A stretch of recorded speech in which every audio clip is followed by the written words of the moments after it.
வணக்கம். இந்த வீடியோவில் மசாலா வடை எப்படி பண்ணுறதுன்னு பார்க்க போகிறோம். ஒரு பாத்திரத்தில் 1 கப் கடலைப்பருப்பு எடுத்திருக்கேன். அதை தண்ணி விட்டு நல்லா 2 தடவை நம்ம வாஷ் பண்ணிக்கலாம்.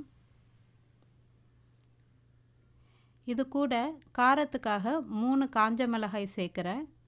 ஒரு 2 டம்ளர் தண்ணி விட்டு ஒரு 2 மணி நேரம் நல்லா ஊறட்டும். இது ஊறினதும் ஒரு மிக்ஸி ஜாரில் மிளகாய், ஊற வச்சிருக்கிற கடலைப்பருப்பு, ஒரு 4 பூண்டு பற்கள் சேர்த்துக்கிறேன். இது கூட ஒரு அரை ஸ்பூன் சோம்பு, இது எல்லாத்தையும் சேர்த்து நல்லா கரகரப்பாக அரைச்சிக்கலாம். ரொம்ப நைஸாக இருக்கக்கூடாது, ஒரு மாதிரி கொரன்னு இருக்கணும் மாவு. அந்த மாதிரி பதத்துக்கு அரைச்சிக்கணும். இந்த மாவில் வந்துட்டு 1-2 கடலைப்பருப்பு முழுசாக இருந்தாலும் நல்லா தான் இருக்கும். அதனால் அது ரொம்ப இது பண்ணிக்க வேண்டாம், ரொம்ப அரைக்க வேண்டாம். இந்த மாதிரி இருக்கணும். இது கூட சுவைக்காக கொஞ்சமாக உப்பு சேர்த்துக்கிறேன். பொடியாக நறுக்கி வச்சுருக்கிற வெங்காயம், ஒரே ஒரு வெங்காயம் தான் நறுக்கி வச்சுருக்கேன். அது பொடியாக நறுக்கி வச்சுருக்கிற இஞ்சி, கருவேப்பிலை, கொத்தமல்லி, இதையும் இது கூட சேர்த்துட்டு நல்லா கலந்து விட்டுக்கலாம்.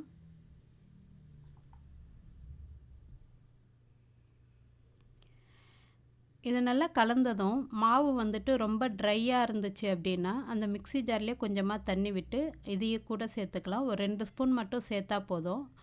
மாவு வந்துட்டு ரொம்ப கல்லாட்ட ட்ரையாக இருந்ததுன்னா வடையும் வந்துட்டு ரொம்ப கல் மாதிரி இருக்கும்.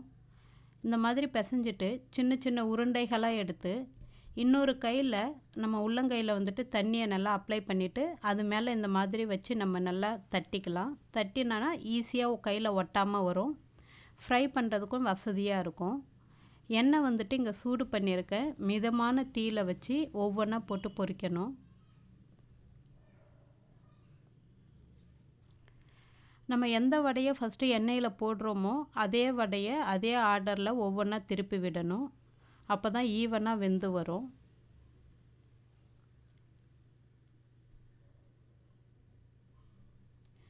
எண்ணெய் வந்துட்டு ரொம்ப சூடாக இருந்துச்சு அப்படின்னா வடை வந்துட்டு வெளியில் வந்துட்டு சீக்கிரமாக ப்ரௌன் கலருக்கு மாறிடும். அதாவது வெந்தா மாதிரி தெரியும். உள்ளார வந்துட்டு மாவேவாக தான் இருக்கும், வேகவே வேகாது. அதனால் எண்ணெய் வந்துட்டு பொரித்து எடுக்கிற வரைக்குமே மிதமான ஹீட்டில் தான் இருக்கணும். வடையோட கலர் கொஞ்சம் கொஞ்சமாக தான் மாறிக்கிட்டே வரணும், டக்குன்னு மாறக்கூடாது. இப்போது எல்லா வடையும் நல்ல ப்ரௌன் கலருக்கு மாறிக்கிட்டே வருது. வடை இப்போது ரொம்ப அழகாக தயாராகிடுச்சு. இந்த மசாலா வடையை உங்கள் வீட்லேயும் ட்ரை பண்ணி பாருங்கள். ட்ரை பண்ணி பார்த்துட்டு எப்படி இருந்துச்சுன்னு சொல்லுங்கள்.